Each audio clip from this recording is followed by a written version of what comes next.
మన ఆంధ్రప్రదేశ్ రాష్ట్రంలో ఉమ్మడి అనంతపురం జిల్లాలో రిజర్వ్డ్ నియోజకవర్గమైనటువంటి మడకశిర నియోజకవర్గ శాసనసభ్యులు గౌరవనీయులు ఎంఎస్ రాజు గారు ఈ వీడియోలో ఏం మాట్లాడారో ఒక్కసారి వినండి. బైబిల్ వల్ల మన జీవితాలు మారలే, భగవద్గీత వల్ల మన బతుకులు బాగుపడలే, రంజాన్ వల్ల ఈ దేశంలో ఉన్నటువంటి ముస్లింల యొక్క తలరాతలు మార్చలే. వీళ్ళందరి తలరాతలు మార్చింది భారత రాజ్యాంగం.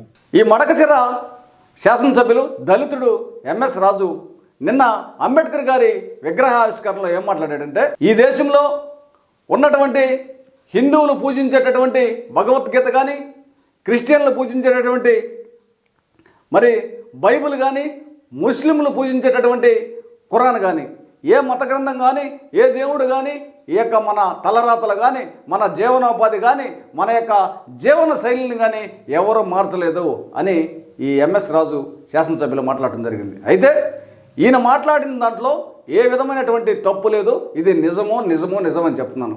ఏదైతే ఈ దేశంలో స్వేచ్ఛ, సమానత్వము, సౌభ్రతత్వము, సమన్యాయము, సెక్యులర్ దేశంగా ఈ దేశం ఉండాలని బాబాసాహెబ్ డాక్టర్ బిఆర్ అంబేద్కర్ గారు తన యొక్క రాజ్యాంగ పీఠికలో లిఖించడం జరిగింది.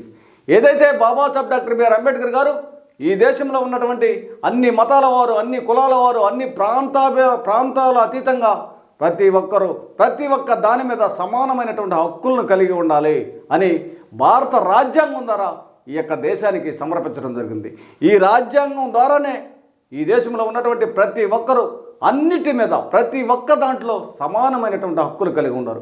ఈరోజు మనం నడవగలుగుతున్నామంటే, మాట్లాడగలుగుతున్నామంటే, జీవించగలుగుతున్నామంటే, మరి 10 మందిలో సమానంగా కూర్చోగలుగుతున్నామంటే, మరి ఏ స్థాయిలో పంచాయతీ నుంచి పార్లమెంటు దాకా అన్ని స్థాయిల్లో ప్రతి ఒక్కరూ సమానంగా కూర్చోవటం కానీ సమానమైనటువంటి హక్కులను కలిగి ఉన్నారంటే కేవలం బాబాసాహెబ్ డాక్టర్ బిఆర్ అంబేద్కర్ గారి యొక్క పుణ్యమేనని, ఇది ఖచ్చితంగా నిజమేనని తెలియజేస్తున్నాను.